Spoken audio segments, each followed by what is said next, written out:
To say that someone is prohibited from doing something is not necessarily unwelcome to that person. We say, don't do X. But just because of that doesn't mean we don't want to see you, we don't want to hear, we don't want you involved. We need to be welcoming. That's on us, that's on the community. We need to understand that just because the person is acting a certain way doesn't mean that he doesn't want to be part of the story of the Jewish people. Doesn't mean he doesn't want to be part of an Orthodox community and live an Orthodox life in whatever way, shape, or form that he can bring himself to do. So therefore, it's on us to welcome, even if the specific prohibition is still in place. I'm Scott Kahn, and this is the Orthodox Conundrum.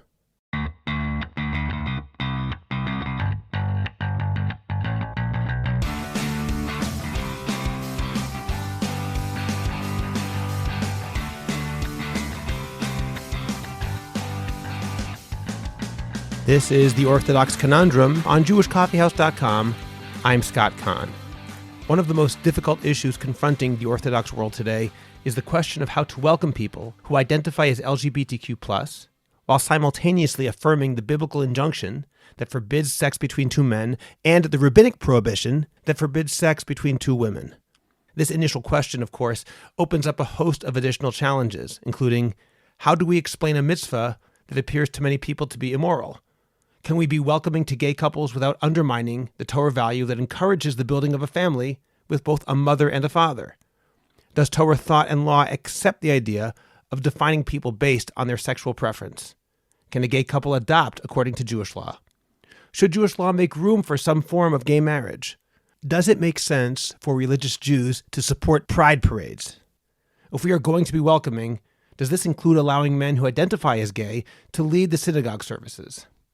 How can we understand a mitzvah in the Torah that seemingly commands people to permanently repress their basic sexual drives?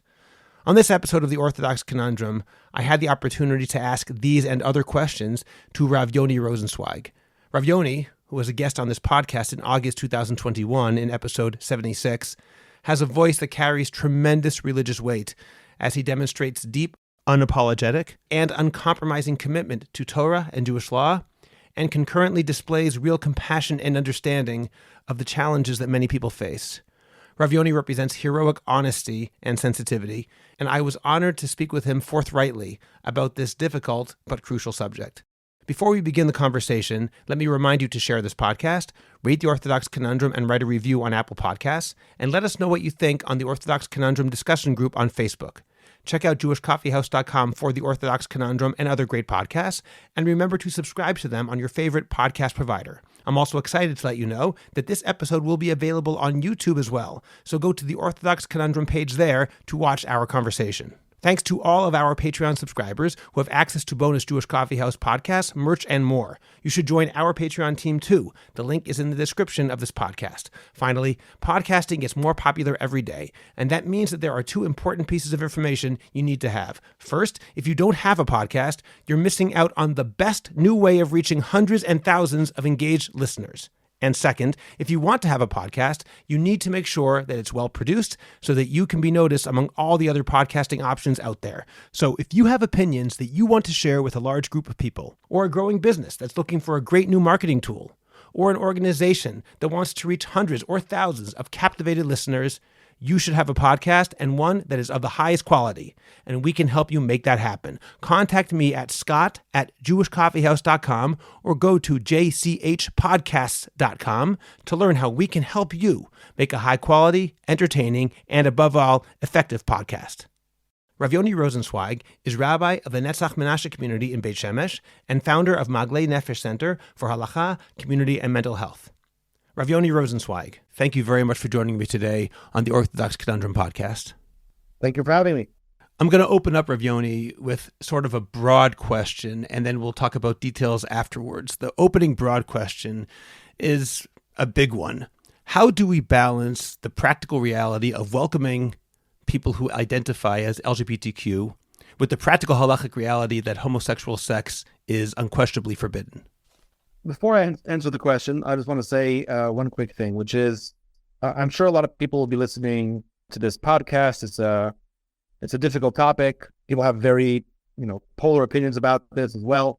I'm sensitive to that. I'm aware of that. And I'm always learning as well. about these things. I'm sure that some of the things that I'll say will trouble certain individuals, will have some people, angry or unhappy.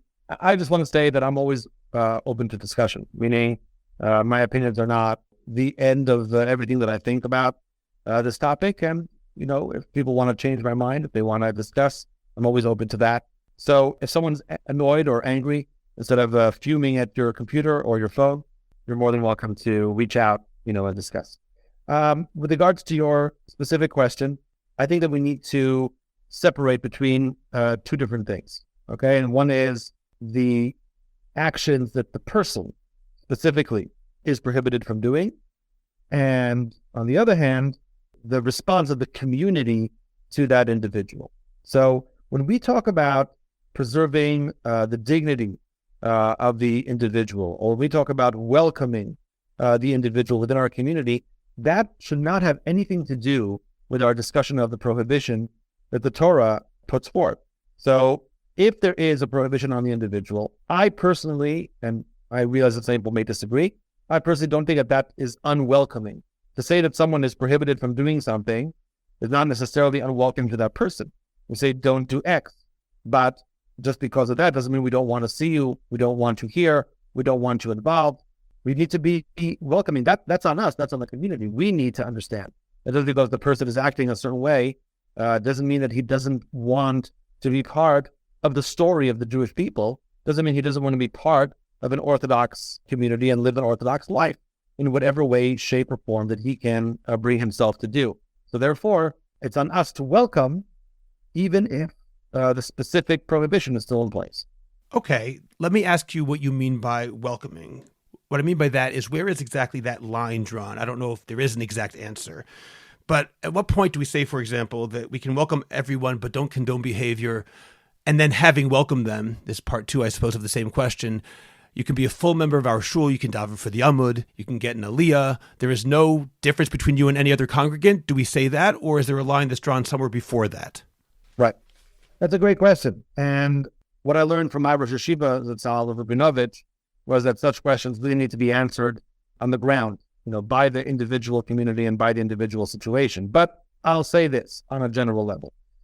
I think that, and I know that some people get mad when I say this, but this is my position. I think that we need to work together.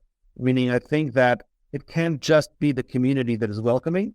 I think that we need to work together with the LGBT individual who wants to come into the community. We need to respect what they need, and they need to respect as well what the community needs. And I think that second part is usually lost in the conversation because we all assume, oh, this individual needs care, this individual needs help, and they do 100%. I'm not saying that that's not accurate. It is accurate. But you have to understand that even straight white men, have feelings and sensitivities. And therefore, if a person, came to me and said, I'm gay, but I want to daven in your shul, can I come? I would say, of course, we'd love to have you, right? But if that individual decided to walk in with his partner holding hands into shul, I think that would be offensive to some of the people there who hold by very traditional views in terms of their religious observance and in terms of their general outlook, right? And I think that people should be aware of that and sensitive to that. So on the one hand, we need to make space for individuals within our communities and understand that they need certain things. They need to also understand where we draw the line and what we need in order to be able to have that conversation. So what I'm trying to say is it's a compromise. Okay, how exactly do we determine how to compromise there? You mentioned your Rosh Yeshiva of Rabinovich saying that it has to be determined on the ground in the given situation. What's the basis for that decision? Meaning, if that's the case, why in one shul would it be appropriate for that person not to get an aliyah, and in another shul it's appropriate for them to get an aliyah? Like, what exactly is the grounding behind that? I don't think it's ever appropriate to not give someone an aliyah, but what I meant to say by things being determined on the ground is that it is going to be a process. So in other words, I think that LGBT people, of course, are getting an aliyah and should be able to be a chazan, should be able to do all those things. I don't see any issue with that, and I don't think that the community is being properly welcoming if it doesn't allow that. However, with all that said, I realize that if someone is entering, let's say, a very closed community, maybe in sort of Haredi circles, so it could be that community is only able to compromise to a point.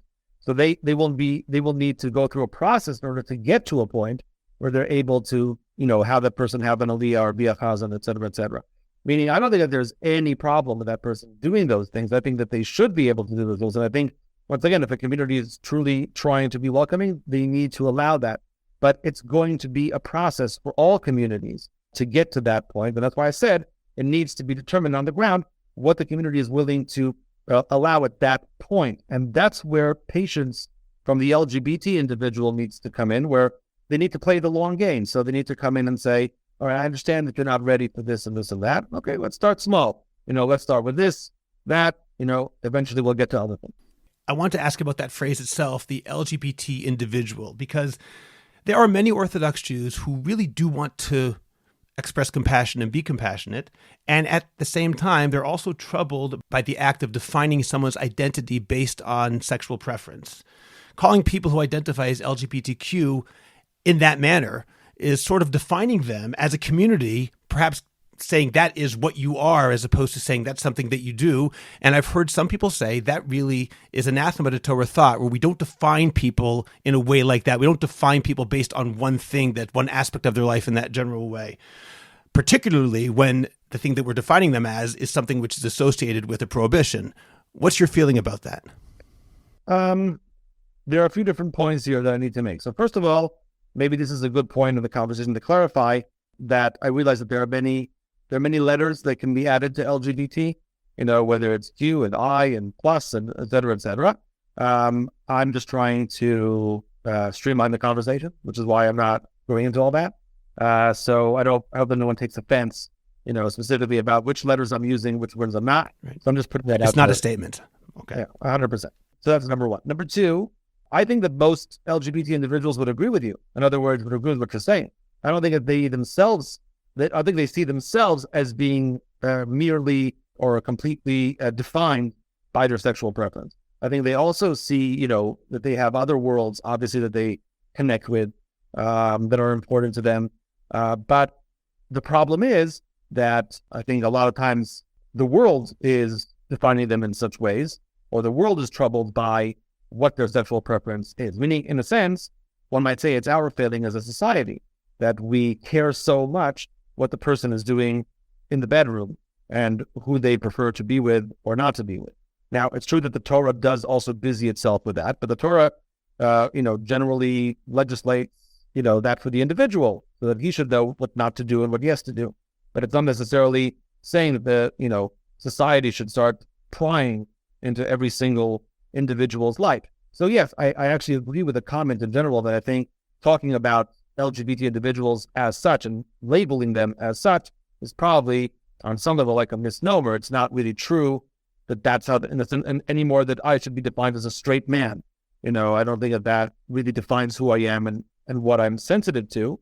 But for the purposes of these conversations, we need to use that term because it's just easier to relate in that sense. But I agree. And I think, once again, I think LGBT individuals also agree with that. They don't want to be defined merely by their sexual preference. They have much deeper strata of their personality and their ideology that they would like to discuss, not just that.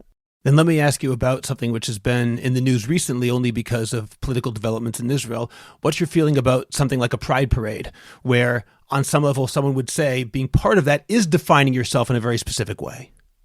That's a very good question. I've often been asked about pride parades and whether I would go to one. The answer is that I would not go to a pride parade. But what is the reason for that? So through my answer, I'll answer your question. The reason is because I don't like, in general, I don't sign declarations and all kinds of rabbinic letters and things like that, because I find that allying myself with a specific text is usually not specific enough to what I think. In other words, it's a broad text and it implies many, many different things and some things which I can't simply get behind. So therefore, I find myself lost in the broadness and the generalization of the text that is being put forth. Even when I really agree with a statement or with a position, I try not to sign such letters and not to be involved in such things. It's the same thing with a pride parade. Being part of the pride parade is, there really is a whole gamut of positions that I might hold being in the pride parade. But going to one many times to other people implies that I hold by all of the positions, that I support everything that the Pride Parade stands for. And I don't necessarily support everything that the Pride Parade stands for. So it's hard for me to identify, even if the parade, and I'm assuming, right, that we're talking about a parade that is done tastefully and modestly, and even if it's such, right, and even though I do believe that there is a place for it, in terms of people feeling accepted and feeling part of the community, feeling seen, and in my work on mental health, I see how important that is. With all that, I find myself having a difficulty allying myself with broad positions that I couldn't possibly sign on to in their entirety. Okay, I understand that. You mentioned mental health, so I want to go into that a little bit. Some people have reached out to me privately and mentioned that whenever LGBTQ issues are discussed, that there's an extra degree of wariness we need to have simply because statistically, suicide is apparently much more common among people who identify that way. And given that, it's something which we have to be extra careful in discussing. So my question, Rav Yoni, really is being frank about this. Given that suicide is more prevalent in the LGBTQ population, how can we balance the need to discuss the prohibition? We're talking about Torah here. We're talking about a prohibition. It's clearly asur, with the need to be sensitive without exacerbating that possibility of someone experiencing suicidal ideation. Right. It's a very important question. We have to be very sensitive. That's what I think. And I think that people are sensitive about being sensitive. In other words, they don't like that because of the prohibition. They say, well, why can't I just say what I think? Why can't I just say what the Torah says? The Torah already said it. I'm not saying anything of myself. The Torah's already said it. So why can't I just tell people, to their face, it's such and such and such? The answer is twofold. Number one, first problem is that a lot of times people add things, and we'll talk about that a little bit later, but they add things what the Torah actually says. They put layer upon layer of interpretation and ideology, at the end of which what the person you're talking to hears is you and not the Torah. They're hearing your position and your personal feelings, and those feelings can be sometimes offensive. So, you should be careful of that. But the second reason is because, LGBT individuals really do suffer greatly in terms of stigma and in terms of what society thinks about them. And within religious society, all the more so. So it's a very, very complex situation for them to be in. And we should really have maximum sensitivity to that distress. It's very real. We have to know that it's very, very real. They do not feel like they belong. I don't know if people on this podcast have spoken to religious LGBT individuals.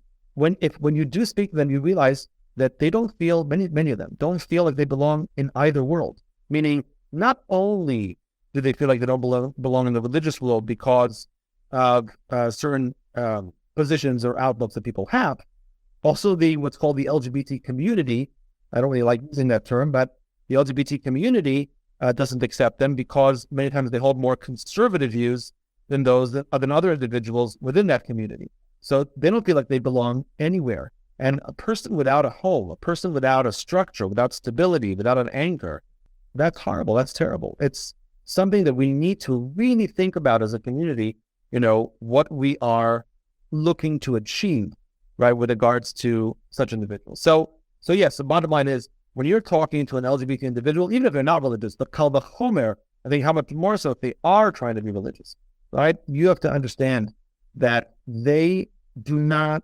feel, many times, I'm not saying everybody, many times they do not feel properly anchored within their community. And therefore, anything that you say, like a stiff breeze, could sometimes unmoor them from where they are. So, yeah, maximum sensitivity, I think, is definitely needed in that situation. Rav Yoni, can you elaborate on what you meant before when you said that a lot of people are quoting themselves, they're adding things rather than actually quoting what the Torah or Chazal say? What did you mean by that? I think that, for example, okay, let's take I'm not going to go into the whole analysis of it, right? But for example, the word to'eva, all right, which is used in the pasuk in Vayikra Yudched, right, to define define gay sex, right? If two men sleep with each other, that is defined by the Torah as a to'eva. So then people come out and say it's an abomination, what you're doing is an abomination, right? I completely disagree with that entire sort of speech. Because first of all, I don't think it's true. I think that if a person looks at the Torah carefully, and I think they look at the Gemara in the Darya of Daf and Aleph, the story of Bar Kapara and Revi, and you read that Gemara and you understand how it relates, and I can't do the whole analysis here in your podcast. But if you look at that, you understand that the term Torah as it's being used in that context is completely different than the Torah used in other contexts. And I'm not saying that in order to sugarcoat what the Torah is saying. I think the Torah is definitely saying it's prohibited. And I think the Torah defines it as Maseh Eretz Mitzrayim and Maseh Eretz Canaan. I think that's the proper definition. It's the things that the Egyptians did, things that the Canaanites did, and it's definitely sexual behavior that's prohibited. But the term abomination, I think, is a misnomer. I think it's not correct. I think it's not what the term Torah means in that context. And when people say that, I feel like they are projecting to some extent what they think, upon the pasuk. And they start layering it up and they say the Torah, and basically they give the feeling that the Torah is against the individual, which is also not true. So the person feels that they are unloved, when it's not true, that the action is prohibited. Doesn't mean that they personally are unloved or unwanted. So when people talk about this and they say, once again, they innocently ask, what's the problem? I'm just saying what the verse says. I'm just saying what the Torah says. That is not fair. It is not a fair statement. You are quoting the Torah in a specific context and with a specific tone of voice that is giving the person the feeling that they are unwanted and that they, as a person, they are lesser than you are. And that as an ethical individual, they don't rise up to your high standards. And all that is layered in to seemingly innocent speech. I think that we need to be honest about what the Torah says. I don't think we can sugarcoat that. And I am always honest about it. I never say something is allowed when it's prohibited. But saying beyond that, I think, can be very, very hurtful many times. Let's talk about that specific commandment. Something that troubles a lot of people, I think particularly in probably younger generations, is this concept that the Torah is prohibiting something which in their minds is unavoidable, something which the people can't help, and therefore the Torah is asking them to do something fundamentally against every inclination they have, which means the Torah is asking them to do something which is immoral, if you want to say that. Meaning, rather than saying homosexual sex is immoral, they're saying the prohibition is immoral. How would you respond to that claim? It's one of the most difficult topics, obviously. I don't have a magic wand, obviously, to solve this problem. We have to be honest that the Torah does prohibit it. And that has to be our starting point. The question is what we do with that. Okay, so let's break it down. Okay, when people say it's immoral, I just want to make sure that we're clear about, because I understood your question, but I want to make sure that people listening to you also understand what we're talking about. Because people say it's immoral for all kinds of reasons, and some of them are not what the Torah is saying. Is the Torah prohibiting love? It's not talking about love. Love is an emotion. Sex is an action. The Torah is not prohibiting love. I understand that many times those two things come together. I get that, but nevertheless, is the Torah legislating who you can love? I mean, the Mishnah itself, right, as we know in Masechet Avot, says that the greatest love is between David and Yonatan. Obviously, they weren't talking about sexual love or romantic love. They were talking about a love that two people have for each other, but it was Niflata batcha lina bat nashin, says David. He has a great, significant love for another man, for Yonatan. And like I said, while I'm sure that that's not of a romantic nature, but it is a deep and abiding love that he has. So I don't think the Torah is legislating, against love between two men. I don't think that is where the Torah is going with this. Neither, I think, is it trying to legislate against an individual. Like Torah is legislating against me, against who I am. Once again, I don't think the Torah is doing that either. And I want to be clear about what this means, and I hope it's okay if I go into a little bit of detail. Please do.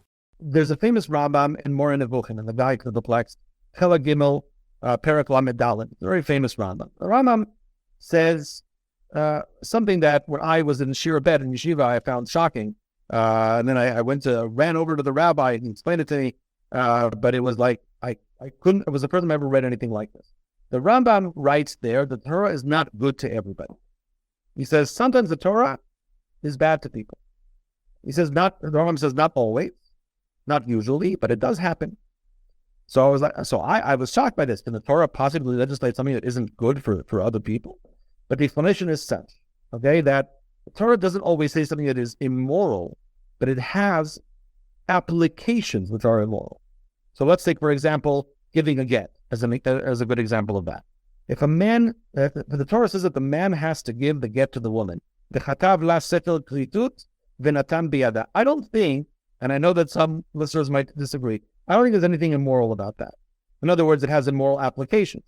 The actual statement that a man should be the one giving the get to the wife, I don't think that in and of itself is an immoral thing. And many times it goes smoothly and everything's fine. But when it doesn't go smoothly, there are applications that are immoral, meaning you could use that to blackmail individuals. You could use that language and that process to hurt other people. And that's true for many laws in the Torah that can be used in certain contexts immoral.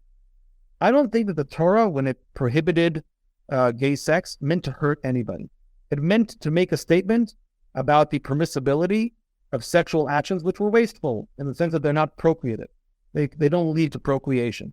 So therefore, two men should not be together because their sexual act is wasteful in that sense. I know that some people might ask, well, how can you marry a woman who's barren? Or how? Okay, there are lots of questions you can ask as a result of that statement. I'm not going into that right now. But my point is that the law in and of itself, I don't think was meant to hurt anybody. I think it was meant to make a statement about the kind of sexual relations that are supported by the Torah and the kind that are not. Does that mean, does the application of that law, does it have hurtful applications? Yes, it does, but that does not make the law in and of itself immoral. It has immoral applications. Now, what happens when there are immoral applications?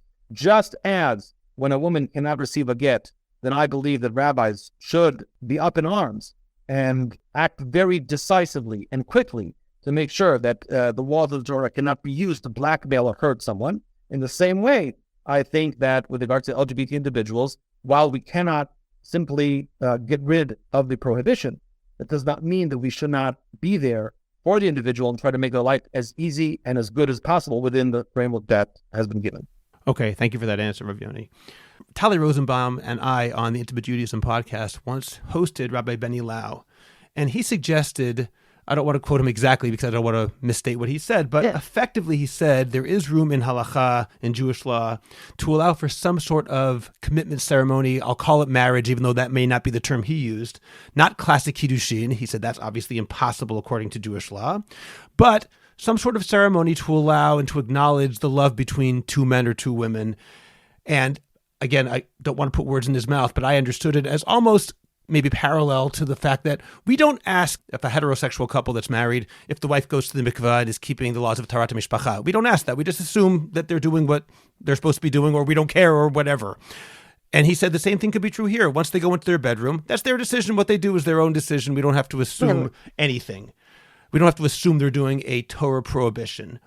What's your feeling about that? Is there such a thing, given what you just said, using David and Yehonatan as an example, there can be love between two men? Is a commitment ceremony possible according to Jewish law and Jewish thought?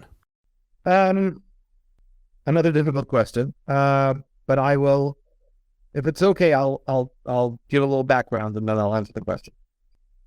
I think that the Jewish community has failed significantly in a broad sense. I'm not saying all communities everywhere, but in a broad sense, I think we failed significantly when it comes to anything that's not the nuclear family.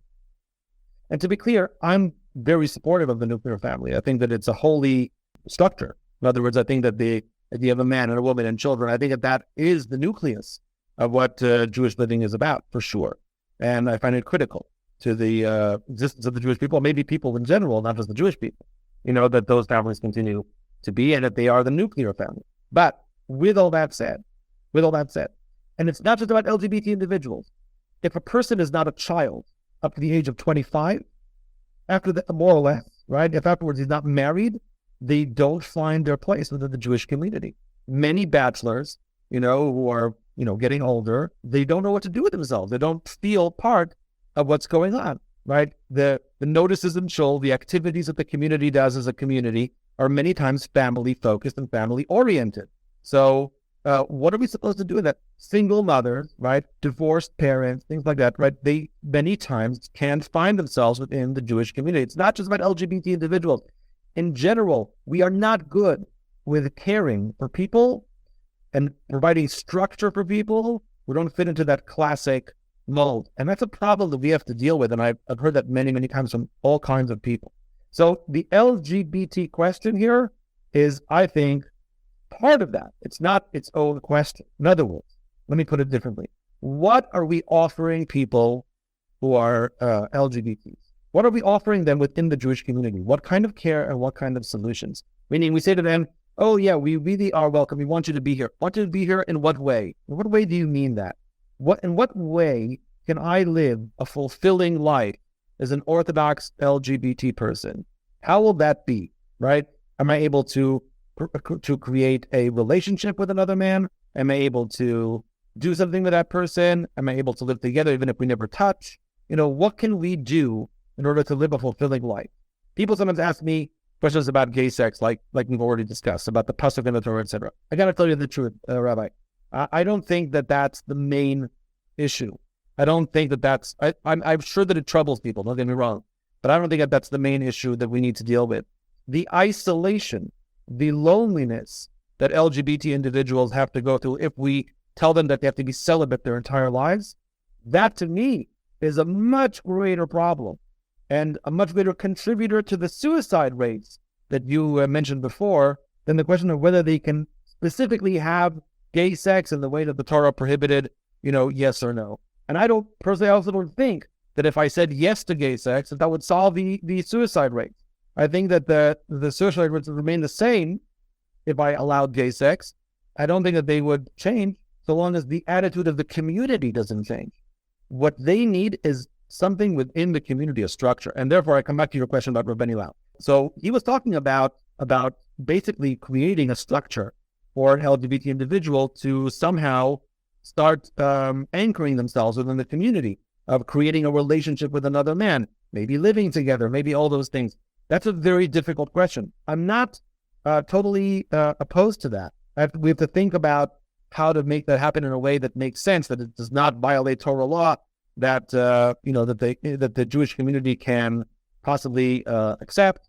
But we have to really think about that's what keeps me awake at night. Okay, not the questions about the verse in the Torah, but the question of what am I actually offering a religious LGBT individual within the Orthodox community? What kind of life am I structuring for that person, that would be fulfilling and good and make them happy, even if they can't have gay sex, right? That to me is the main question. And I think, Rav Yoni, that's so important simply because the attitude of our community, for historical reasons and reasons that I'm not blaming anybody, towards people who are LGBT, even if they don't get married because they want to keep halacha. Let's say a person is alone and he says, I'm not going to get married because I am a frum Jew, even though I identify as gay, and therefore I'm going to have to be by myself. At the same time, even though that person is effectively a tzaddik, he's doing everything necessary to keep halacha without denying who he is, and that's what he should be doing according to Torah law, at least in terms of not having gay sex. At the same time, I am sure that in the vast majority of communities, he's looked at as some sort of sug bet, as not a full member of the community, because even though he's not doing anything wrong, he's doing everything right, because he identifies as homosexual, therefore he can't be a full member of our communities. And I don't have an answer. I don't know how we change attitudes to allow, let's say that example, to allow people to think differently than the way they've always thought. What would you recommend? It's hard. First of all, this podcast might help, but I agree with you that it's very, very difficult to know how to change people's minds. Look, when we talked about doing this podcast, I was also worried, and I think you were worried about, talking about these things, in the way that we're talking about them. And I'm still worried about it, to be honest. I don't know how people will react to this podcast, and whether, people will choose to take things out of context or to look at the specific, or even not to take things out of context, just to generally be annoyed by certain things that were said. And that's because people have very, very polar opposite views on this issue, and they are staunchly ensconced in their views and refuse to leave them. And therefore, it's very hard to have a conversation, I feel, about these issues without running into someone's already preordained agenda. And I'm sure that people are searching my words and your words in this very podcast to figure out what our agenda is, what we're trying to do. So, I will spell out my agenda, okay? to be clear. My agenda is not to bring down the Jewish family or to change the way or to deconstruct, what the Torah is saying about what a family needs to be. I'm not trying to do any of those things. I'm not trying to redefine. I've already said, I think that the classic family unit is holy, and I think that the Torah legislates about that unit. I think it sees it as the nucleus of what Jewish life should be. I'm not hiding any of that, and I'm not trying to deconstruct that or reconstruct that or anything of that sort. But what I do think is that we simply need to find a place that we can have within our community such individuals and treat them with compassion, with dignity, and offer them something, a life that they could somehow live. And I think that if we don't do that, then we will be treating them so bad, exactly the way that you described. So the thing that we need to really do, if we change our minds, right, the perspective that we need to change, okay, is that the LGBT individual is not a threat to the Jewish community. I think that's the problem. I always say the difference between Chil Shabbos and gay sex in people's minds, right, whether it's conscious or subconscious, is that Chil Shabbos is viewed as a sin, but the LGBT individual is viewed as a threat. In other words, this individual is not just doing his own thing in his own home. He is going to threaten the very structure, the very basis of the Jewish community. And if we support this, if we condone this, if we do anything to show that we're okay with this, that's what's going to happen tomorrow. It's going to be your kid and my kid and every kid, et cetera, et cetera, et cetera. I don't think that that's true. I don't think that that's correct. I understand why people feel that way. I understand why they're worried about that. I'm not saying that it's totally out there and I'm so weirded out by this way of thinking. But so long as we think that way, people will, so long as people feel like they are a threat to the Jewish community, you're right, they will continue to feel so bad. That's the kind of thought we need to change. Rav Yoni, you mentioned just now your kid and my kid, so I'm going to ask a very sensitive question now. If a parent approaches you and tells you that their child has come out as gay or lesbian, how would you react to that parent? What would you advise that parent? What would you tell that parent how to think? I'll tell you what I tell people who come to me and say that they are gay or lesbian. And I would say, that in a sense, the same thing to the parent to say. When people come to me and tell me that, I say to them, I'm here for you. I'm happy to help you. I can't promise you what that's going to look like. I always tell people, I can't promise you a specific psak or a specific, way of moving forwards. Each person, that's why I said before, I don't like the term the LGBTQ community, right? Because I don't believe that there really is a community in the sense that everybody thinks the same thing. My experience with LGBT individuals is that they don't all think the same thing, that they have different needs. Different people feel feelings in a different way. They're in a different space. So each person has their own path, and I try to help them on that path. I would say as a parent, right, I would offer the same sort of statement to my child. I would say, first of all, I love you, and I'm with you, and I support you all the way. And, we're gonna get through whatever it is together, et cetera. We'll take it one day at a time. That's what I would say. I want to ask you about the Torah prohibition again, but in a different direction, because some people have tried to push the envelope and say that maybe we can, I'll give a few different options over here, maybe we can reinterpret the Pasuk in Vayikra in such a way that, practically speaking, gay sex actually is not prohibited, or at least not in most cases. Others would say, well, we can't do that. That's going too far, but perhaps there'll be a Sanhedrin in the future that will be able to do something similar, will be able to reinterpret it, darshan it in some other sort of way. Or perhaps a third option is to do the same thing that we see about certain mitzvot in the Torah, such as Ben Sorah Moreh, Bai HaMenuga, Ir Nidachat. These are various cases where Chazal effectively said that the pasuk is inapplicable for various reasons, I don't want to call it hedges, but reasons that in practice, it doesn't take place, even if it's on the books. And some people have suggested we can maybe do the same thing either now or in the future when it comes to the prohibition against homosexual sex among men. What do you think about any of these options? I think that, as has become clear throughout this conversation, I'm more of a traditionalist in that sense. So the first position, I read a lot about that first position. I totally disagree with it. I don't believe that the Pesukim can be reinterpreted in that way.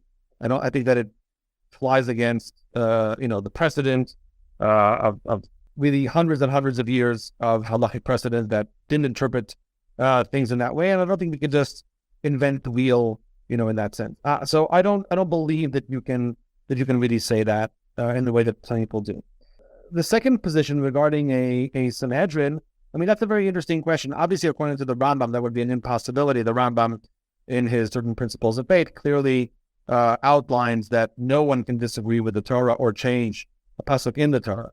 And I think that the Sanhedrin, according to him, would be hard-pressed to do such a thing. But there are other positions less well-known, like such as the Kuzari, who seems to extend a greater amount of authority to the Sanhedrin.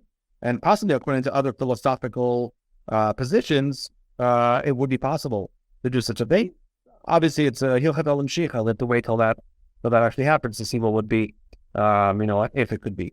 The third position, I mean, I don't think that, I find less compelling just because I think it's already the situation. In other words, people, the use of that Gemara anyway, is debatable, but the idea that the prohibition is limited, I think, is already true. In other words, the prohibition is, if anyone really learns the halacha about this, the that the prohibition is relating to a very specific sexual act. Even with the sex, it's about a very specific sexual act. And with regards to all the other stuff, meaning kriva, like chibuk, nishuk, hugging, kissing, all those sorts of things, could, or all the other prohibitions. I mean, anyway, the whole thing is very dubious and debatable whether those things exist. So therefore, I think the prohibition, anyway, quite limited to a very specific set of behaviors and actions. Of course, beyond that, you can always discuss the Terabbanans. You can also discuss the rabbinic prohibitions, or what's right and what's proper within a society, etc. But that's a whole different discussion as is. So I do think that, honestly, if we look at it, the prohibition is limited, and working from that perspective to cultivate a life for LGBT individuals within the Orthodox community should be not easy, but doable. What about the suggestion that some rabbis have made that there's a concept in halacha called ones rachmana patre, which is that when somebody has no choice in a matter, when he's forced into doing something, he's technically exempt from whatever consequence that prohibition has. Like if somebody has a gun to someone's head, the most obvious case, and tells them to turn on a light on Shabbos, he can't be punished for that matter. He's forced into doing it.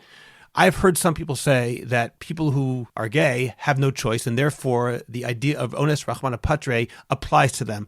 I personally never really related to that particular argument because I've assumed that the concept of ones, of being forced to do something and being exempt as a result, does not apply to sexual matters with the exception of rape. But I have heard some serious people suggest such a thing, and I wanted to know what you think of that. Right. I think Rabbi Norman Lamb was the first one to really suggest that. I think there's a difference between a lekatchila and a di'evet. So in other words, I think positing that as a lekatchila is really problematic. In other words, to say that a person is basically forced to have a sexual act, in a sense, I think that's difficult to say. I think, like you, I don't really identify with that position as viable. At the end of the day, any sexual act, well, no, I don't say any.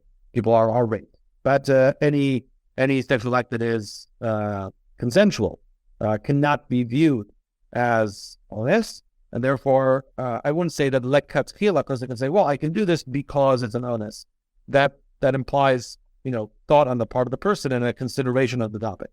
But b'di'evet, I can understand that b'di'evet. In other words, the person says that there is, after the fact, if they want to say klapei shnaya, that, with regards to when they stand before Hashem, that there would be a leniency, that they were, so to speak, under personal, internal duress, to do something, I can understand such a claim, but it's up to the fact not to believe.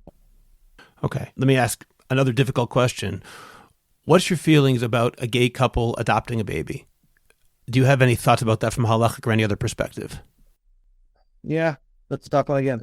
There's a very interesting discussion regarding a single mother, right? Meaning a woman who is unmarried. Can she bring a baby into this world alone? Okay, and there's a very interesting discussion amongst I think many rabbis were against that. Still an ongoing discussion today to IVF, whether a woman, who doesn't see any prospect of her getting married in the near future, she's already older, she wants to have a child before it's no longer viable, can't she bring a child into the world? My Rebbe Rav Shelat, Yitzchak Shelat from Maladumim, was also very much against that. And he wrote, in that context, he wrote, if this woman, wants a child, she should adopt. As he said, she shouldn't have, a child for IVF. Instead, she should take a child who's already without a home, and that, he said, is men chesed, he's supportive. He wasn't unsupportive of the structure of an unmarried woman having a child or raising a child. He just thought she shouldn't bring a child into the world and another child without a father. He thought that those children who don't have parents, obviously, one is better than none, so to speak. That was his position. I know that he didn't talk about LGBT individuals, but I wondered to myself whether it's the same idea. In other words, is it better for a child to be homeless or to be raised by LGBT individuals? To put it differently, when you ask that question, it's not just about society, and it's not just about the LGBT individual. There's also another child to take into account over here. And we need to take into account what's good for the child as well. Here there is a child with prospective parents who might care for him or her and take them in and help them and give them a home and give them love and give them, that's not, we can't not look at that side of things. We can't ignore that side of things and only look at the societal implications from the LGBT perspective, right? So I think that bottom line, okay, I don't have a clear answer about that. I think it's definitely a relevant discussion to have. I think that within our discussions of how religious society should be accepting and making space for LGBT individuals, I think that discussion should be paramount among them as well. Okay, Rav Yoni, we're coming close to the end of our conversation. I want to go back to something that you said a bit earlier about how we look at Chilul Shabbat as a sin, but we look at gay marriage or gay sex as a threat. And I wanted to push you a little bit on that because some people would say, that's true, it is a threat because, as you have mentioned, the idea of the nuclear family with a mother and a father is so central to the ethos of what Judaism is about. It's not something which is incidental. It's the very center. All of Sefer Bereshit is about the concept of creating a Jewish family, one could argue. And therefore, allowing other forms of families which are not traditional, someone might say, it actually is a threat.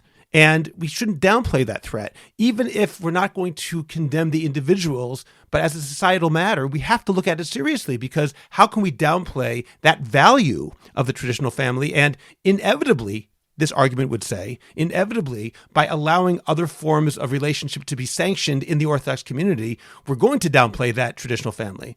What would you say to that?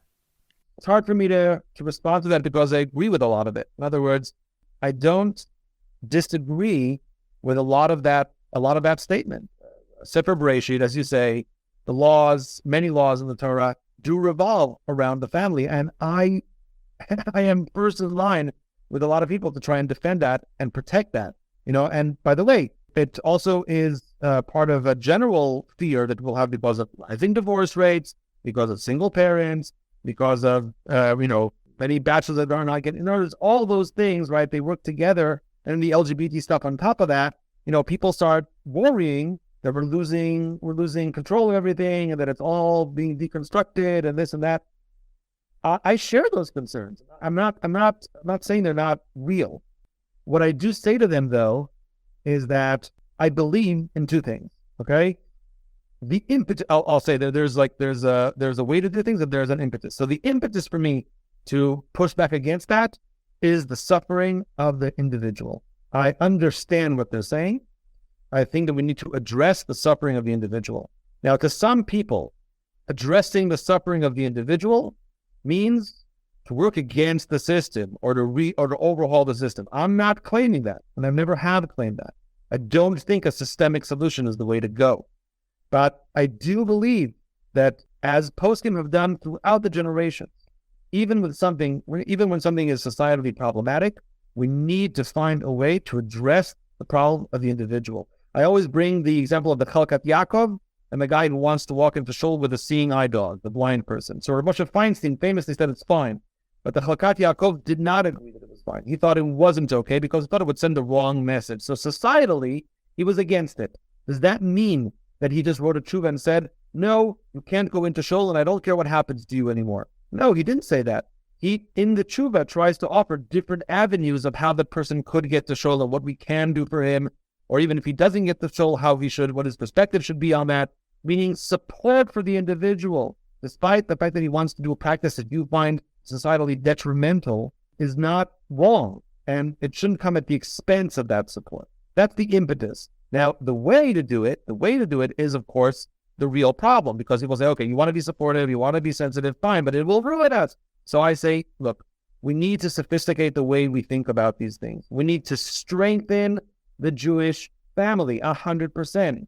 And that's why I always say it's going to take work on both sides. That's what I mean when I say that.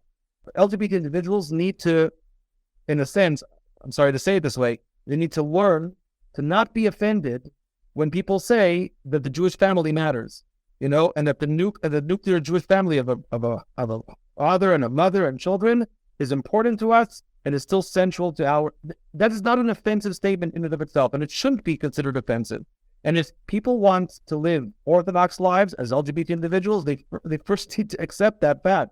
That's not going away, and it's not going to change. With all that said, once we say that clearly and crisply, and we center on that, and we focus, okay, then we still need to create other structures to support, and like I said, not just LGBT individuals, but all the individuals within our community who can't build or don't build families. They all need a space. And that's not going to look like the regular classic thing. Whatever you're putting together for older bachelors or for single mothers or single fathers, you should also put in place for LGBTs. They will not fit into the regular mold, but they still need care. So I think that we can do that without threatening everything that we stand for. I do believe it's possible. You've said a lot, and I really appreciate everything you've mentioned today. Any final thoughts you just want to convey to people listening, people part of the LGBTQ community, or people listening who are not part and who want to be more understanding or who want to better understand what you mean? What would your final thought be today? I think we need to come with open hearts and open minds to this conversation. That would be my main thing, because we are so entrenched in what we think that we can't see the other side at all. And I think that anybody who comes without biases to this issue and really wants to solve the thing, meaning you have to stop being so ideological and start being more human, so to speak. In other words, I understand the ideology behind everything. I understand you have a fierce position. I also have fierce positions on different things. I put those at the door, when I walk into the room to discuss what the specific LGBT individual needs at this point. What I think about what he's doing or what's going on or what the Torah says really doesn't matter so much to him as what I'll do to help that person in the specific moment. And I think that if we start thinking like that a little bit more, it doesn't mean we have to give up on our ideologies. It doesn't mean we have to give up on what we believe in, but it will hopefully sensitize us much more to the plight of the specific individual. Rav Yoni Rosensweig, I really appreciate your being so forthright and willing to talk about a difficult topic, and a topic that people often don't like to talk about because it does raise important issues, but it is very important, I think, that we talk today. So I'm very appreciative of you joining me today. Thank you. Thank you. Subscribe to The Orthodox Conundrum on Apple Podcasts, Google Podcasts, Spotify, Stitcher, or anywhere else you get your podcasts. Please visit jewishcoffeehouse.com for other episodes of The Orthodox Conundrum, as well as many other great podcasts, including Intimate Judaism, The Maimonides Minute, Chochmat Nashim, The Francisca Show, and Let My People Eat. I'd appreciate it if you go to Apple Podcasts and rate and review The Orthodox Conundrum. It takes literally 2 minutes. It's just giving a certain number of stars and writing 1 or 2 sentences. Please like the Orthodox Conundrum podcast on Facebook and join our growing Facebook group, the Orthodox Conundrum Discussion Group, where you can feel free to discuss issues in Orthodoxy in an honest and friendly environment. I hope you'll become a Jewish Coffee House patron on Patreon. Just click on the link in the description of this podcast, and you can get bonus episodes, Jewish Coffee House merch, and more. You'll get special episodes on all sorts of topics that are only available to subscribers, and you'll be helping Jewish Coffee House spread our message of a welcoming, intellectually engaged, and honest Orthodoxy. Just join Patreon. It's only a couple of dollars a month, and you can stop anytime, so join today. Finally, do you have a message that needs to get out? Do you want to promote your business, your organization, or your cause? The best way is by producing a podcast, and Jewish Coffee House can make it happen. I have experience producing hundreds of podcasts, both for myself and for satisfied clients. Whether you want to learn everything you need in one day, or relax and record and let me do the heavy lifting, Jewish Coffee House Productions will work with you to make it happen and make it even better than you imagined. Let me help you today. Write to me at scott@jewishcoffeehouse.com or go to jewishcoffeehouse.com, click on Productions, and sign up for a free consultation. Make your voice heard, promote your cause, sell your product, and engage an audience now. I'm Scott Kahn. This has been The Orthodox Conundrum on JewishCoffeehouse.com.